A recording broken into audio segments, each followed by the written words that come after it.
Hey everyone, welcome to the next episode of the Tattoos with Intention podcast. It's our second video episode, so hopefully you enjoy it. This episode's guest is April. She is a long-term client who's become a close friend.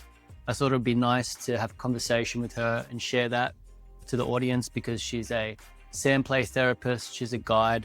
She's been on a deep personal journey herself. She's gone through some initiatory processes involving her own health. She's also recently authored a book called Pain is a Portal. And, pain's quite relevant to the tattoo process, obviously, but lots of other facets in life. And so she shares a deeply personal and practical window into her own journey of becoming, of growing, and of changing, transformation, things that we are very interested in here at the Tattoo Pathway and on this podcast. So hopefully you enjoy it, and I'll catch you afterwards. Yeah, no, thank you so much for taking some time out so we could have a chat. I was reading your website and you use the same language as me as guide. So in the tattoo space, I say I'm guiding people, and within the space you're holding, you do the same thing. And so that's a good intersection.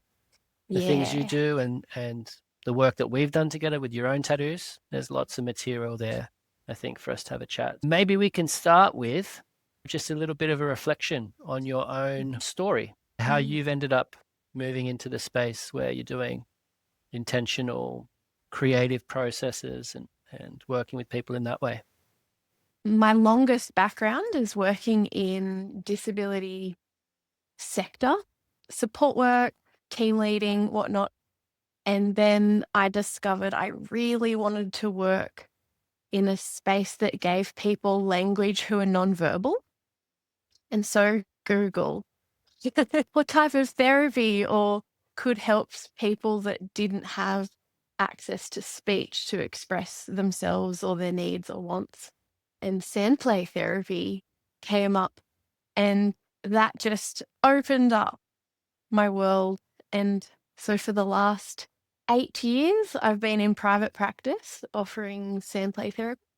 That's led into exploring using art as well, and then discovering as long as you have the intention, it doesn't matter what you use. Right.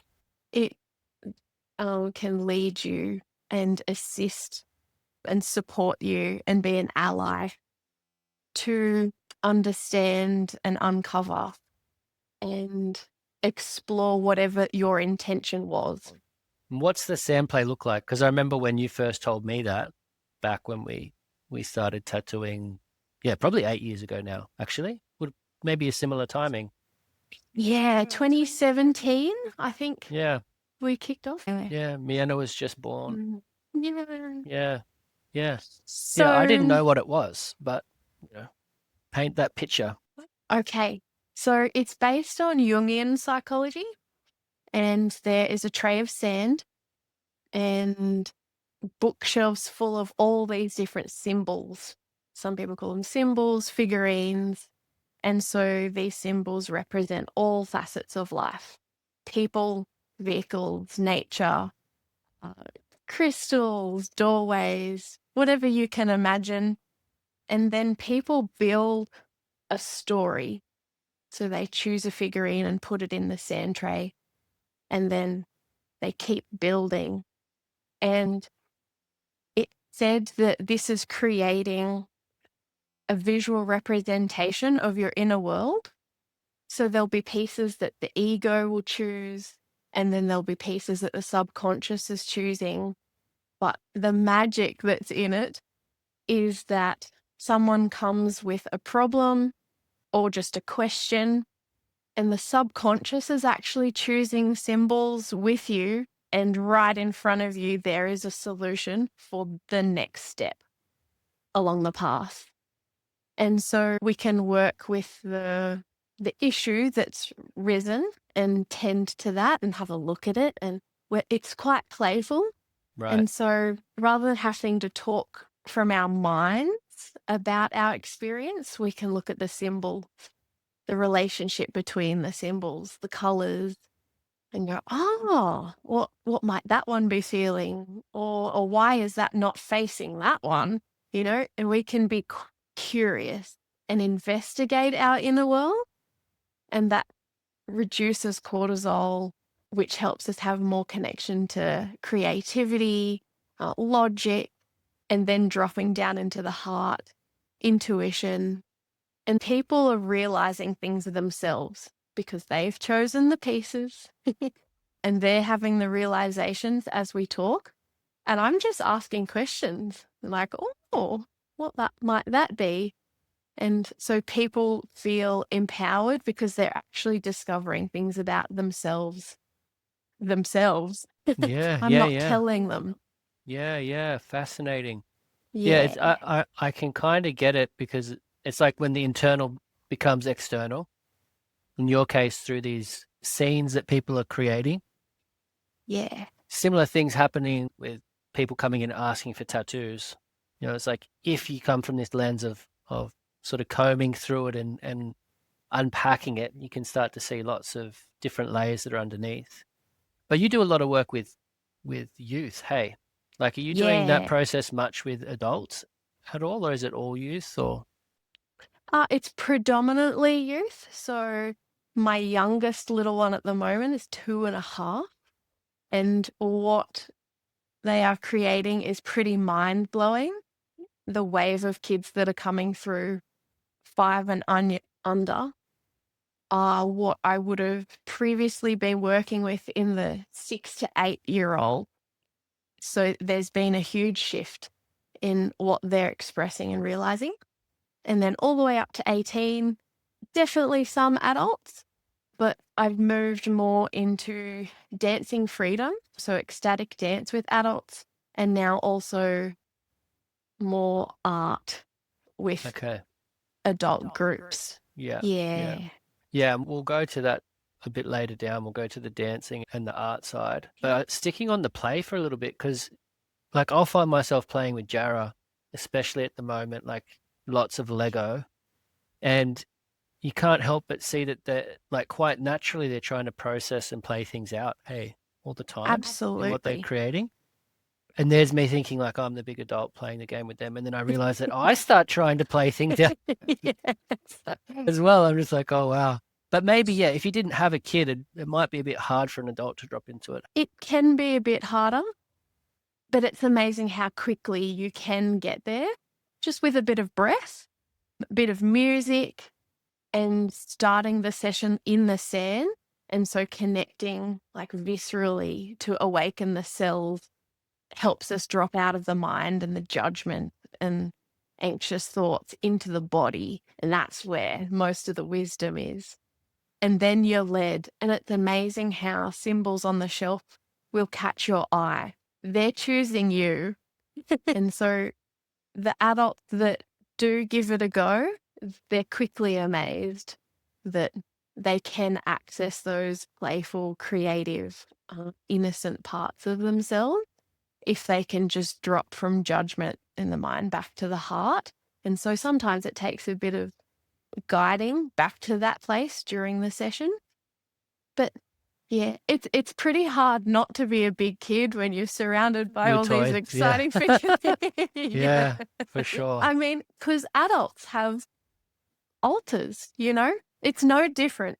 And so we actually have symbols all around us that whether it's flowers on the table or Do you whatever it might find be. do you find yourself reading the symbolic language around everyone now as a result of like the I lens have you've to had to curate? I have to stop myself because each individual holds the meaning behind the symbols.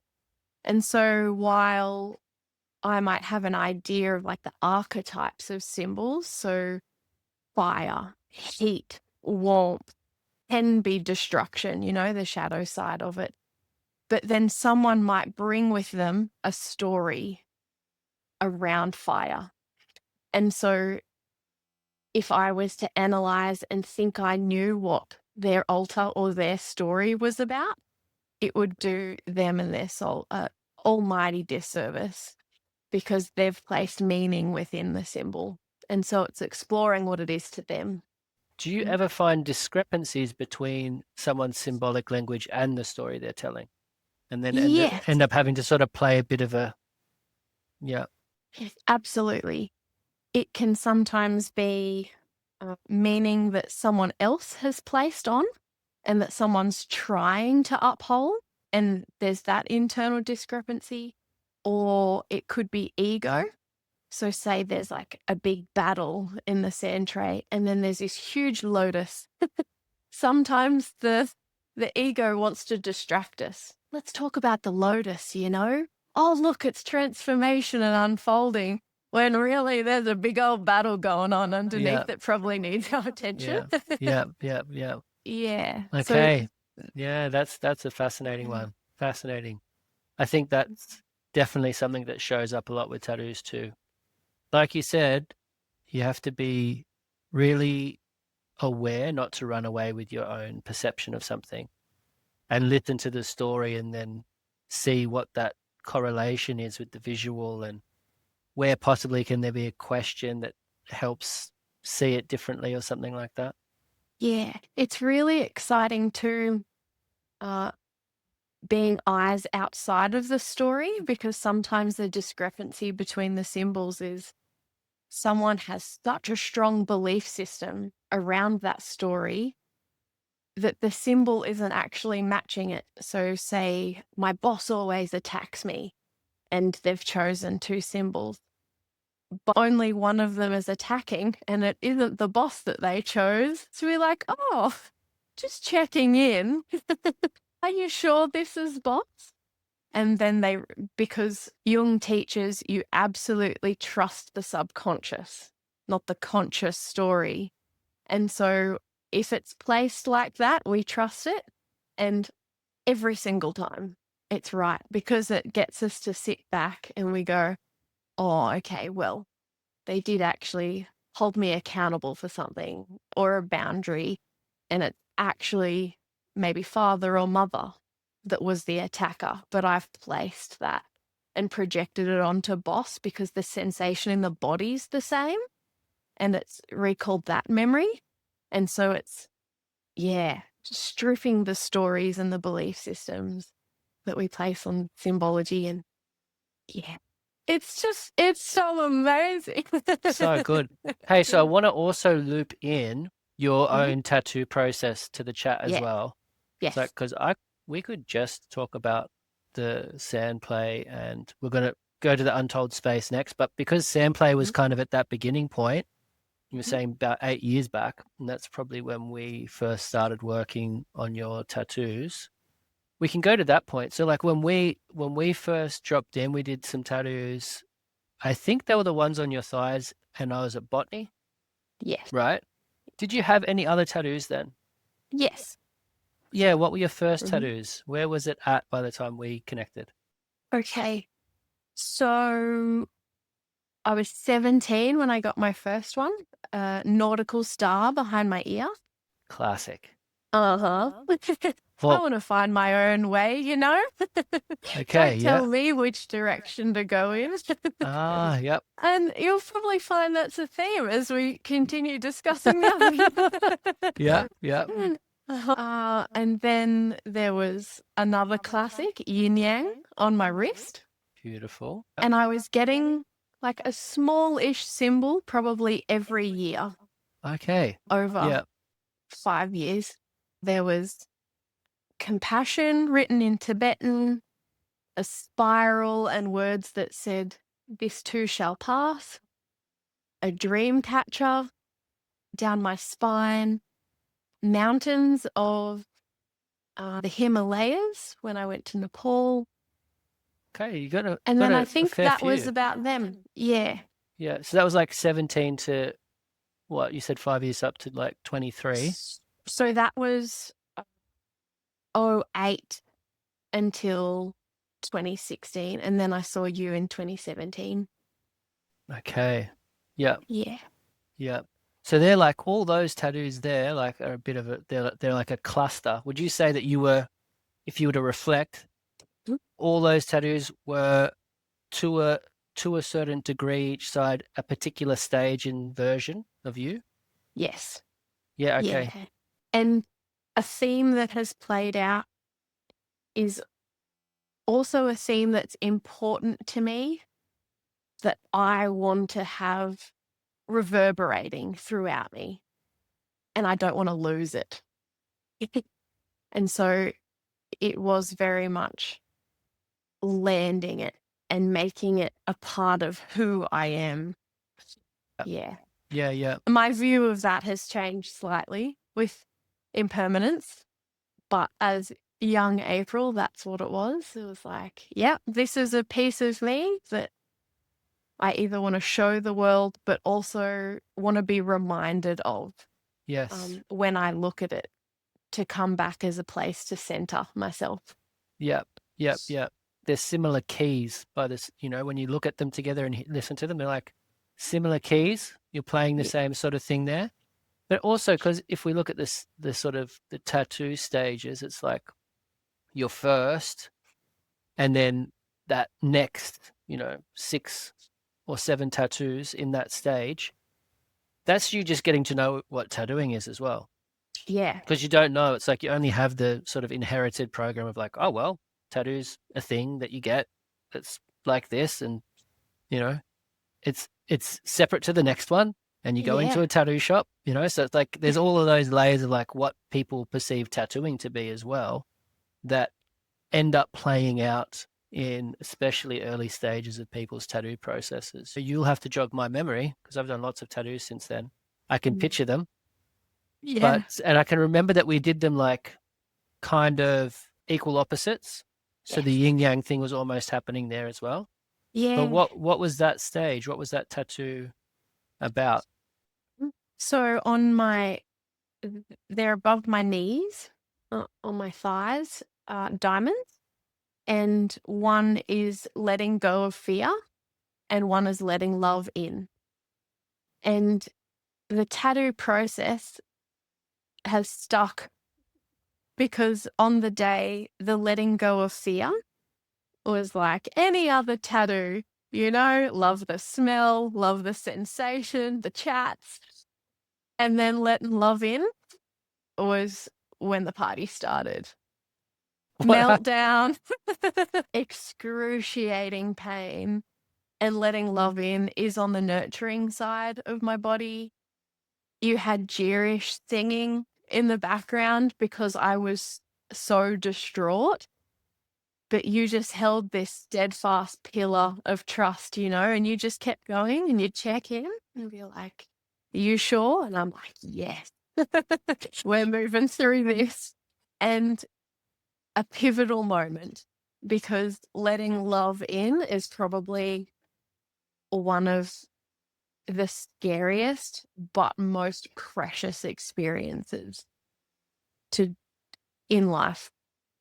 Yes. Do you want to unpack that a little bit while we're there? Yeah, absolutely. Yeah. So I still often sit, because they're here. When I meditate, I'll often have one hand releasing fear, because that is where most suffering lives, is within the mind of fear. And then receiving love either outwards or just from myself, from my own heart, and sending it around my body and sitting in that. And it's like everything centers and I can find that 0 point and can have clarity, realizations. Life's just more enjoyable from that place. And so they are my friends. Yay. And allies. Yeah, so good. So what do you think it was that made that tattoo or that process of getting the two? Did we do them at the same time? Like, was it the same session? Right. Yeah. Do you think it was the intention aspect that we were talking about earlier? Like if you bring intention into anything, it's going to start to unpack stuff? Or are there other bits, do you think? Because it sounds like it was different to that first cluster. Yeah. It was the first time I really believed the power of intention. I'd done lots of research around water and how it holds intention and vibration and frequency and things in the year prior, and spending time in Nepal doing Vipassana, so 10 days of noble silence. All these little things were trickling in, and Sandplay as well. My teacher constantly came back to intention. Is what is your intention? What's the intention of this session? What is the guide's intention? And so I was starting to see on the external, when you held intention, it was reflected back. And you were shown that somehow the cosmos was attuning to that intention. And sometimes in ways that were unexpected, maybe unpleasant. But then eventually with integration, you're like, oh, that was a gift after all. Yes, You know? yes. Yeah. Yeah. And No, I so get you. on that day, I think my psyche totally gets letting go of fear. And if I can get to that point of intentionally letting it go, it's pretty easy. Letting love in, however, is a massive lifelong learning. And so activating that, and it was probably the first ceremonial space I'd been in as well with you and at all in my life.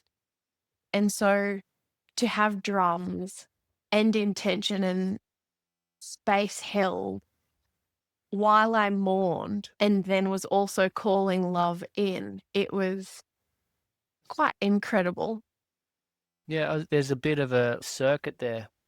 I think that's a little bit I just picked up. I was thinking it, and then you said it about your teacher and them drawing your awareness to the intention in the Sandplay as well, where, maybe those initial tattoos, even your intention, you're going in and holding it, but maybe the space, the person holding the space and stuff doesn't necessarily cultivate that same charge or circuitry, where it's like if the person guiding the process and the person that's in the receiving seat, whether it's tattoos or Sandplay, if there's a leveled connection, a reciprocal opening to a shared intention, that stirs everything up in a way that it's like, well, it might be very unpredictable exactly what's going to happen, but I know on my end there's a familiarity now, and probably for yourself in your space, I can't assume, but I'm guessing, right? You just learn to trust that thing.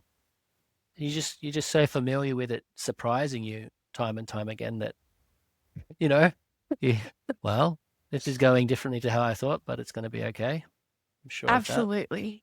Mm, Yeah. Okay, so what unfolded Mm. from that moment then till I ended up seeing you again? So, like the Mm. passage between those tattoos, there would have been things developing in what you were doing.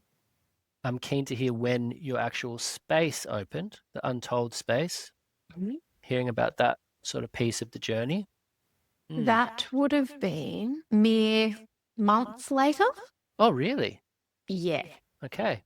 But dabbling. Still staying in my safe place of support work and youth work, but starting with like Mondays, I'll do Sandplay and start attracting. It was, Oh, because we tattooed the logo too, didn't we? yes, that was in December of 2019. And so that was really owning. I am here to do this type of work. Also learning that I suppose the Untold space as a business name is like an anchor and it holds the foundation, but then looking at over the years how I just express what I need to within that and what feels alive. So the Untold space is still where you're operating from? Yep. So you've been doing it for 6 years from that space, the sand therapy, and it's evolved. Mhm. What was the original vision then? Like when you named the space and started with the Monday, what was the original vision?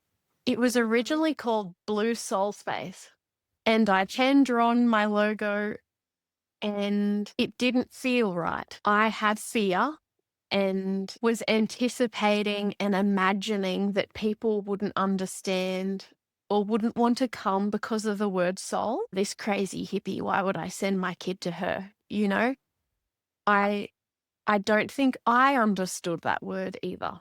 I think it was a hot word that resonated on some level. And so to represent that word, I wasn't fully aligned with it. I couldn't honor it for what it really is, you know? And so then the untold space actually came from my mum. I knew I wanted it to be a space. I knew I wanted different components because I like expressing or meeting needs in lots of different ways. And mum was like, untold, you know, there's the mystery behind it. And so much of our suffering is kept in silence. And so circling back to the nonverbal people, discovering within myself that I didn't, and sometimes still don't, voice my truth, opinions, needs, you know, and then was discovering that most people were holding that within. And the voicing of that, making it told, was that threshold from within to without. Oh, it's not as scary as I thought. And I can actually tend and care to it now that it's out. Yes, now it's sort of made visible. It's beautiful. Okay, yeah. So that was originally Blue Soul Space, did you say? Yeah. Yeah. Maybe you'll circle round to that. The soul's an interesting one. I wanted to ask you about the link between, like, from a Jungian perspective, when you mentioned, always trust the subconscious. I wanted to know, does Jung, because I haven't gone into his work in depth yet, is there a link between the subconscious and the soul? Yes. There would be, right? Soul is like the deepest point of connection to creation, source, mystery, and then subconscious, then conscious, and psyche like swims through all the layers. And so subconscious is a way that soul can be expressed. Conscious too.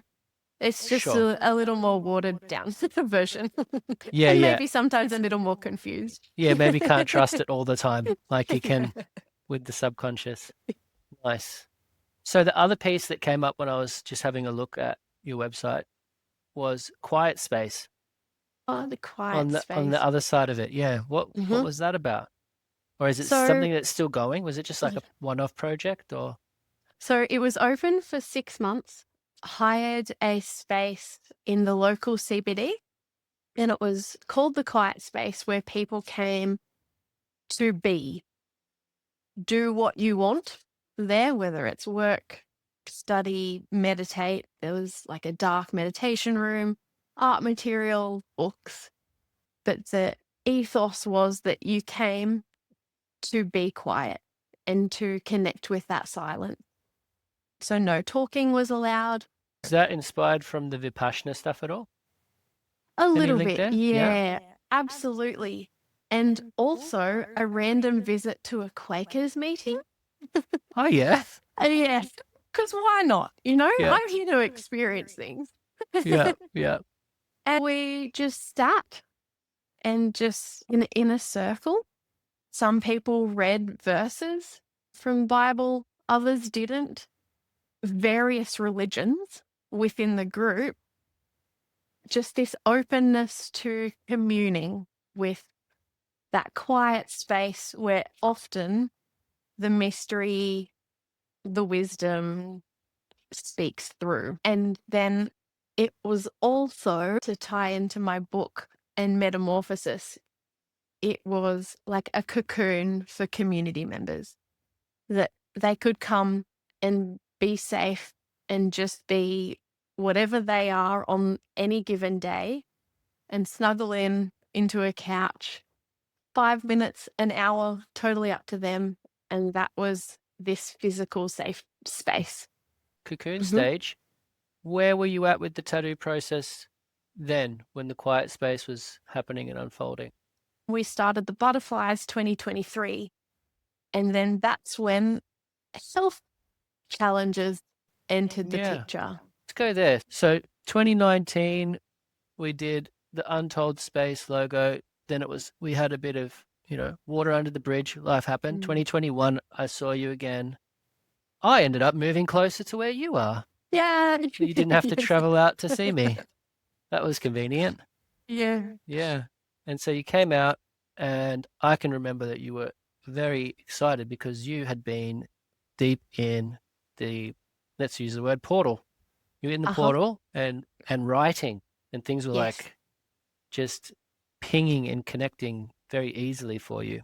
And Yeah. we started a tattoo that we didn't finish in one go.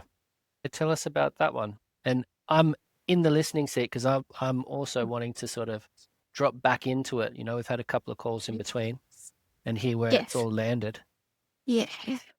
So the intention of it was to honor, I think, this philosophy or concept that had had such an impact on me and how I move through the world, that writing about it, so pain as a portal, philosophy to explore your potential, and using the analogy of a butterfly and the metamorphosis that it goes to is actually so close through analogy and metaphor to what we go through in pains, pleasures, suffering, that I was just so excited it had to be part of me. And I also wanted it to keep teaching me because I knew that there were so many more levels to understand or to learn and grow through. And so I made the shift from using the word healing because I don't believe any part of us is broken. No human, no psyche, no cell is broken. And so that subliminal belief system of being on this path to always needing to heal something to be whole screamed within me. And I got so upset at the world, because all of my favorite teachers, ancestors, indigenous peoples talk of healing, and it activated within me quite a visceral agitation. And I had this moment out at the pine forest, just screaming into the pine forest that there has to be a kinder way to move through life. And then a butterfly fluttered past me. And it was like, oh, of course, metamorphosis is actually meta, METTA. So having unconditional love and loving kindness whilst transforming. And so now that is where my entire heart lies, is using that as a foundation, a lighthouse, the 0 point. Did this come in through processes you were doing with clients? Like that point when you were like really excited Mm-hmm. and started writing the book, Pain as a Portal, you were already taking people through something that sort of was like, okay, I need to document this. Was that the idea? You were documenting something you were already doing? Or was it more like an exploring, expressing with the It book? was more a realization that I used an element of this to assist people through thresholds of change. So from one point to another, and that all of us are. And so I call that intentional creative expression, where we hold the intention and we creatively express the sensation, the thought, the pain, the pleasure. And it doesn't matter whether it's sandplay, tattoo, Reiki, boxing, fixing up a car. If the intention is to release something, discover something, understand something, that will come. And so my excitement to have the butterflies was that I didn't have to find this practice or the thing that would heal me. I'm already whole. What I do need to do is just express my wholeness.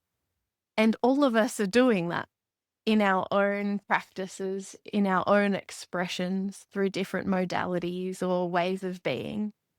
And that is ever changing. Oh, and the excitement of that one. So good. It's like, Yeah, put so it good. on me. Yeah, I remember you brought Mm. a little cocoon Yeah, little as well? chrysalis. Because you just got some caterpillars that you were going to watch go through it, Yeah. or you were Oh, about to order them. There was like you got tattooed and you either just got them or you were about to get them, I something like think I that. gave you your cocoon when we finished my Yes, butterflies. yes. And so I had spent time with their entire cycle. Oh, phenomenal.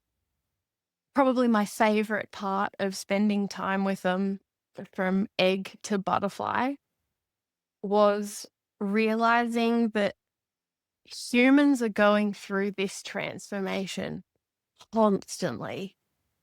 And a piece that's missing in society is celebrating the unseen, that we are moving through this just absolutely awe-inspiring, incredible process within us.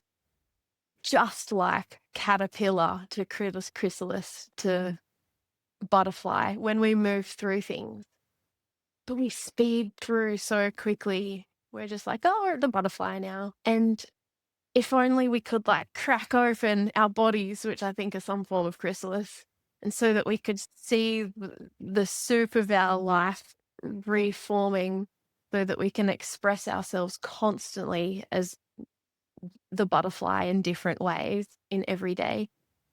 Just, oh, Yeah, very it's special. like the essence is going through that change all the time, isn't it? Yeah. These different stages. How long did it take for the eggs to go into caterpillar to go into the chrysalis to come out as a butterfly? How long was that? So I had monarchs. Every single species is totally different in their time lengths. External factors matter, so the environment, I was going to the say, did you host. did you have to tend to them at all? No, it was very. So put them in a box, you know. They came in cotton wool, which is just so apt. And so they went through. The caterpillars just ate and ate and ate the milkweed. It's all they did. Didn't witness them sleep. They just ate and ate and ate. And their outer skins would shed. They'd eat that or leave it behind, but mostly eat it.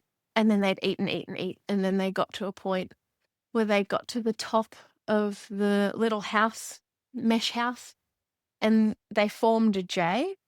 Oh, and I hadn't done much research.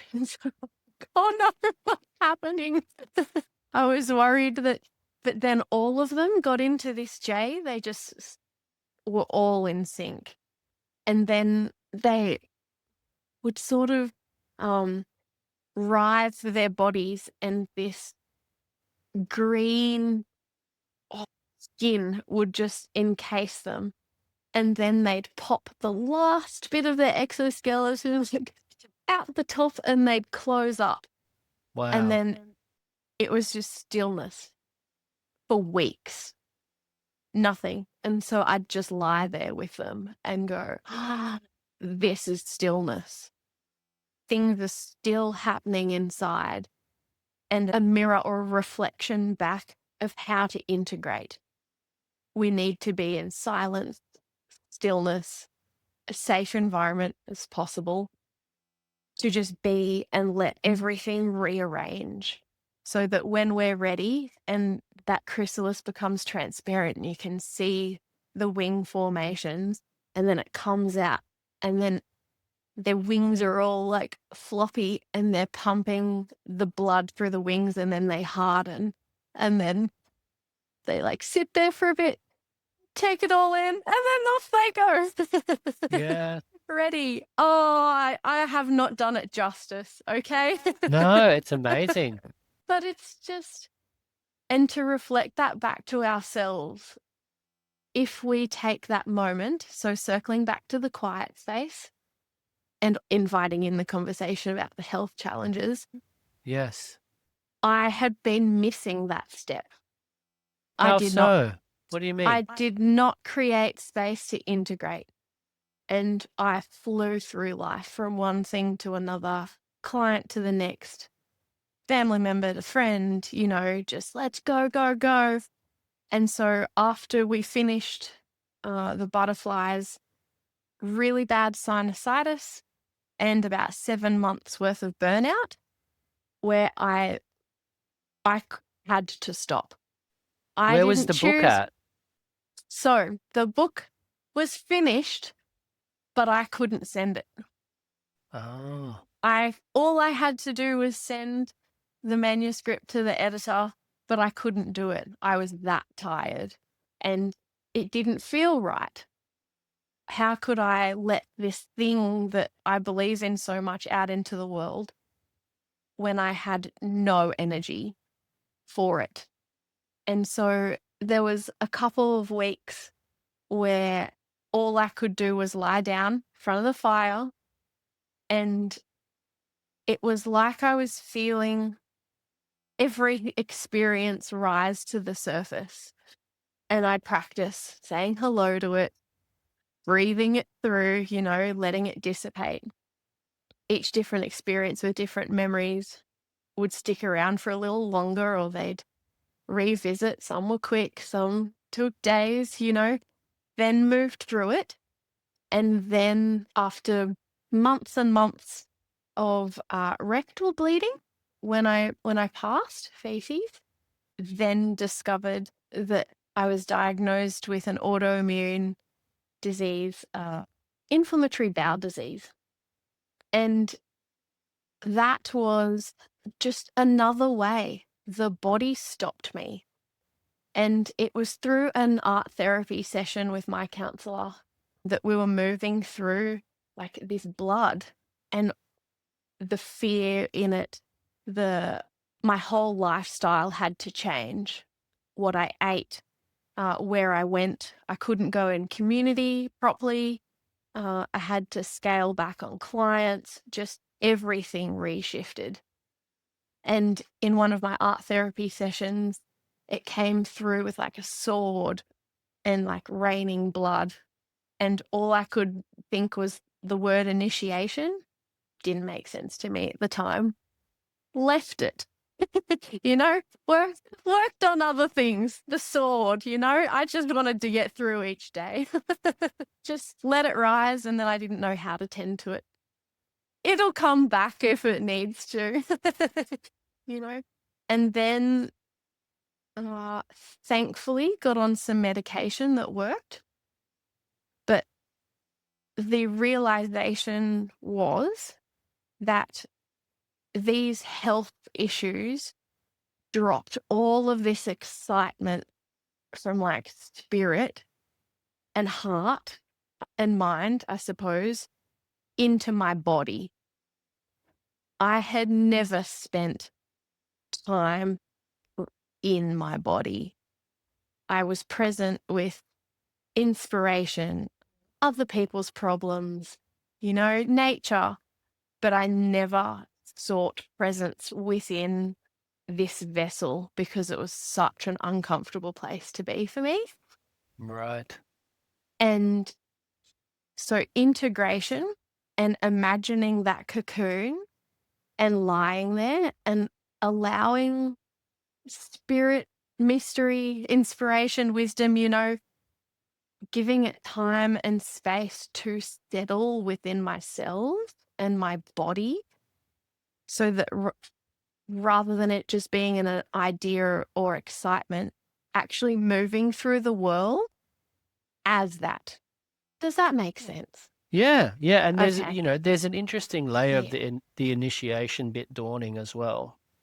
Yeah. Because I was reading about it the other day in this therapeutic book, and there was some case studies from this practitioner, and she talked about how multiple times when her clients are at these points where there's obviously a transition happening, and usually, in times gone by and in structures where initiatory frameworks were still integrated, there'd be a process, an external process that acknowledged and embodied and helped carry and integrate the person through the change. And when they're missing, it's really common. So this might happen at mid-age a lot of the time as well, or in early teens. The subconscious and the mystery and the world all sort of come together and make something happen. And that could be a really bad accident Mhm. or an illness, or whatever the thing is that just jams jams the handbrake on the person driving. Oh yeah. That's what the initiatory processes were meant to be doing, was to provide that process in a way that was just a little bit more curated, less spontaneous. Both of them would be challenging to that degree, though. Yeah, so it's like I see that layer of initiation in your story like really clearly, but obviously one that's like, yeah, it's just taken place, blindsiding, you know, you in the busy mode and in the excited mode, and almost like completely natural thing you'd almost anticipate to happen, but then we don't have the things in place necessarily to navigate or to allow it to happen more consciously, which I'm guessing is probably now on the other side of it, you're probably seeing your book as being a bit of a guide for that, or you know, a bit of a field guide for people to do that. Hey, And when I wrote it, it was from here up. And so the layers that I'm seeing within the process now, being from floor up, that book is step one, you know, an introduction. What has come from it is like, oh man, okay, all right. yeah, Cool. all the pieces are linked. Hey, Yeah. so it's like that information comes through and you get to express it, and then on the back of it, you're experiencing it in this way that's so initiatory. Yeah. That you get to go like, okay, well, there's, you know, I've been instructed in that piece now. It's a beautiful thing. All right. Moving with being in the body, though, with what you just said, what about the dance piece? Because that's very embodied. Yes. Definitely another pivotal moment in stepping into being present within the body. As I said, very uncomfortable place to be. And so discovering that through dance, I've never liked copying dances. And so coming right back to my first tattoo of I want my own way. You know, my heart knows it. I can't follow other people's way. So what does it look like then? Yeah, and what do people experience doing dancing in the way you offer it? Yeah, ecstatic dance is being in communication with the body, trusting it, breathing with it, and moving the body however it wants to move, because it knows how to release, shift, move, integrate all of our sensations and experiences. And it just connects you to the earth. You know, we are on earth. And so to be in body on earth, I've discovered it's not as scary as I thought. Now that I have tools to shift and almost become a little bit excited about the discomfort, because I'm like, oh yeah, this is a portal. What's on the other side? And so it's just another creative expression, just another way that we can express the experience in this exact moment without giving it a label. Okay. So do you guide the dance space as well? Or is it like, it's not disco, right? It's like coming in and then what does that sort of space look like creatively when you're doing it? So I'm trained in dancing freedom. And so it has history of shamanic practices. So you come in, we open space in circle. We invite in spirit of land, spirit of earth, water, fire, air, and ether, guides, allies, and intention, and intentionally open space together. And then the ecstatic dance goes through a wave. So we start in deep, lower tempo earth. And so I will have some prompts to connect you to earth and your body. And then as tempo rises, we move into water. Water is emotion. And so noticing what emotion, energy in motion is rising, and then giving it expression and moving it through. Moving at the high peak into fire. And so using the element of fire to end that high tempo music to activate the fire within, whether that's passion or rage, and the intention of transformation. And so we're drawing the earth and the waters and the fires together to transmute and transform. And then as we come down in tempo, we're heading into air, which is mind. And so, and taking up space and breath. And so we're drawing that in. And then we end in ether, which gathers it all together, and we connect with and dance with spirit, our own and great spirit. And so we go through this wave that we can just tend to all parts of ourselves. And then we end and connect with the wise self, see whether it's got any messages for us. Then we come back together in circle and share if you want to. Then we close space. So nice. Yeah. The arc and that elemental arc that you're talking about with the music and tempo, my mind was just overlaying that with the butterfly metamorphosis as well.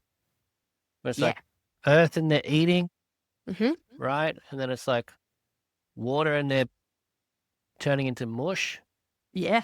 And then fire's like transformation. Uh-huh. Then air, you got the butterfly coming out. Like, Take flight. It's Yeah. like the arcs everywhere, isn't it? Everywhere. And so I consider that this metamorphosis is every moment has the full cycle of, and then every experience or emotional sensation then has a full cycle. Our bigger experiences, so we'll have just a bigger cycle. Life to death is a cycle. Big cycle. And then imagining beyond that to like the bigger mystery. Cycles. Are we just caterpillars right now? I don't know. Maybe, hey. It's like the butterfly moment, like when we die. And then humanity as a whole as well. It's like, what stage is that in? There's so many layers to the cycles. I got another question while we're on that.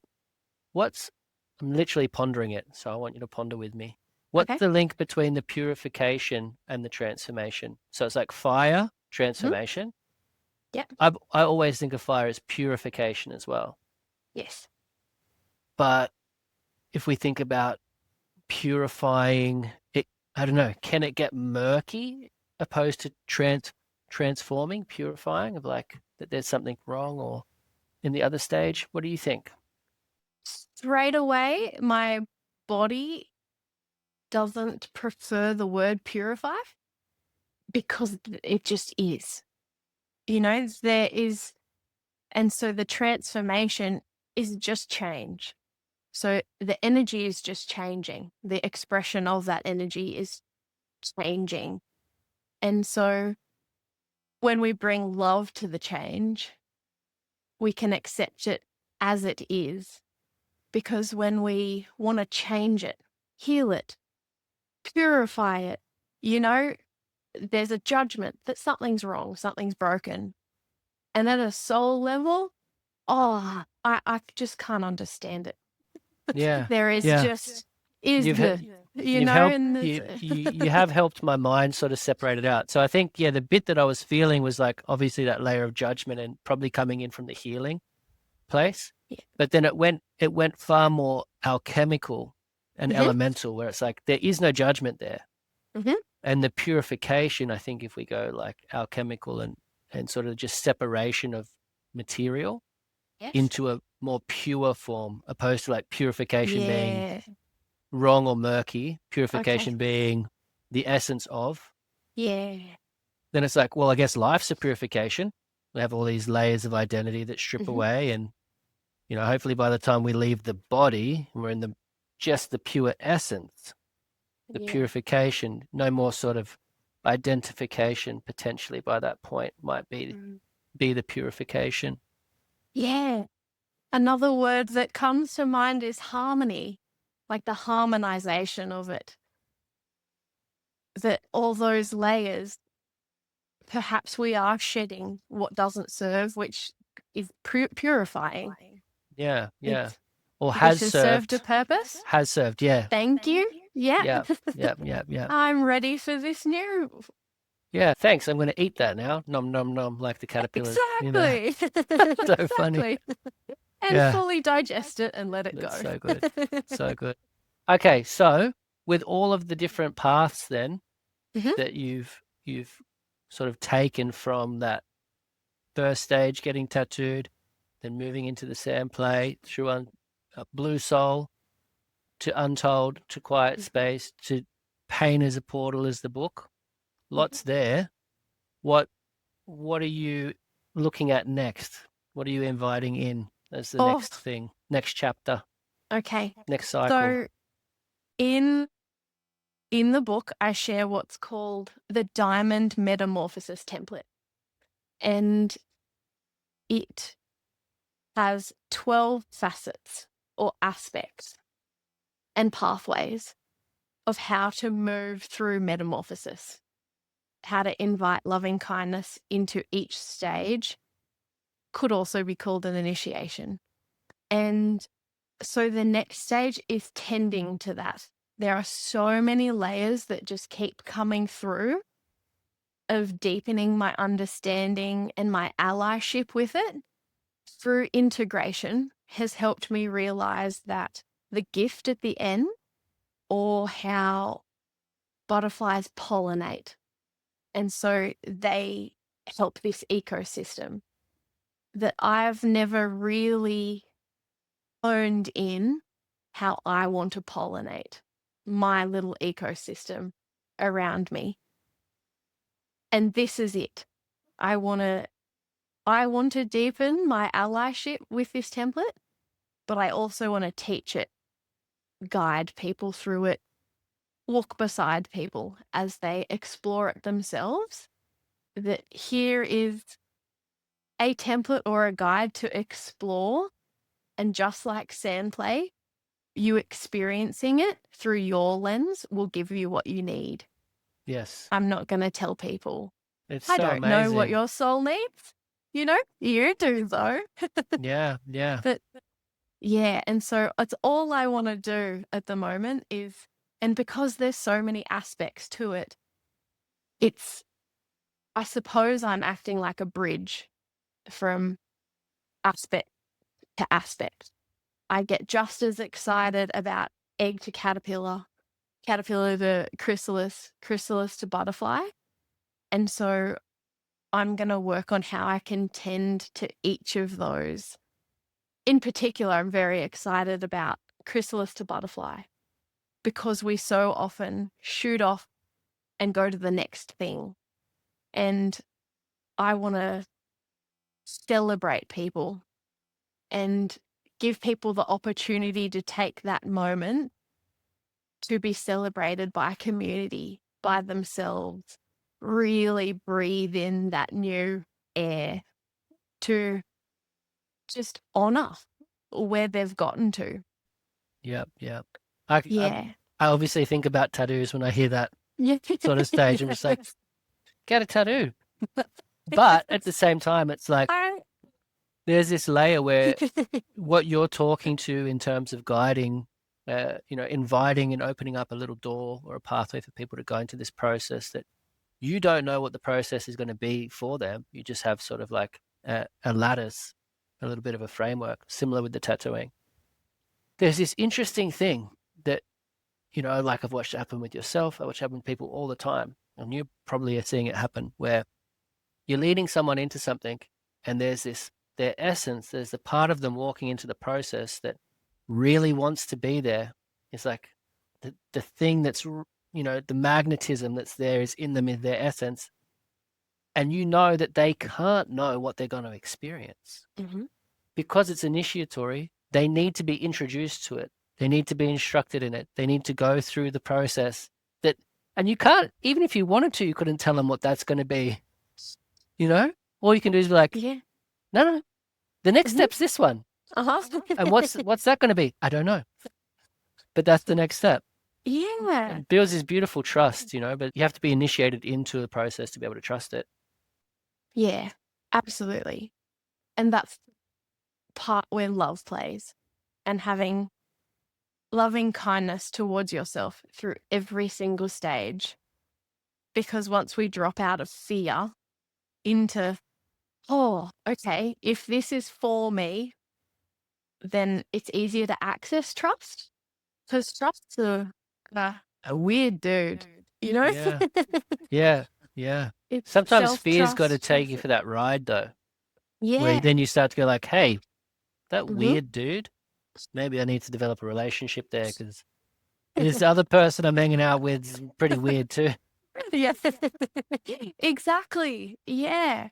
And when we experience both, we can discover which one we would prefer to spend more time with. So is the Diamond Template another book? Is it a process you're going to take people through in your space, or how's that going to look? It's in the current book. Okay. Yeah. Yep. It's in there, but I am gonna show up a bit more in the wider world, so social media. Nice. And This is a good way to start. You can share some stuff from here. Thank you. I'm going to do that. Well, Jirish will help a lot in the background. She'll probably cut this chat up into pieces we can put out there and, sprinkle like some confetti to the online space. Exactly. Cool. So I'm going to put all of your details in the notes, but what would the last little bit you'd like to leave with the audience? Maybe someone's in discomfort or longing for transformation. What creative piece would you leave them with? Obviously, they can read your book. That'd be useful. They can. If they want to do something just in the next minute, though, I would offer saying hello to the discomfort. No more rejection of self. Say, oh, hello. Oh, what color might you be? Where can I feel you? Well, welcome to this current moment. What do you need? Do you want me to express you through art? Do you want me to make you a bubble bath? Do I need a nap? Do I need a hug? And then how can I tend to that discomfort with some loving kindness to just see what it's all about? Is it about to pass, or has it got a little message? Yeah. I love that. It's an invitation to the discomfort. Say hello to it. Yeah. Beautiful. Thank you, April. Pleasure. Thank you, Mark. I appreciate you sharing all that with everybody and me. Yeah. So nice. I'm sure there'll be some valuable insights there for people. Yeah. Thank you. I appreciate you asking all the questions and holding the space. Yay. Yeah. So hopefully you all enjoyed that. If you feel called to go deeper into any of the things that we've spoken about, if you want to connect with April, if you want to see her book or do some work with her, you can check out her website, theuntold.space.com.au. All the links are in the notes below. You can find her book, Pain as a Portal, on Amazon. And if you want to connect with myself or the Tattoo Pathway and what we have to offer, check out tattoopathway.com. You can check out my work at themarkofnarrow.com. All right, catch you in the next episode.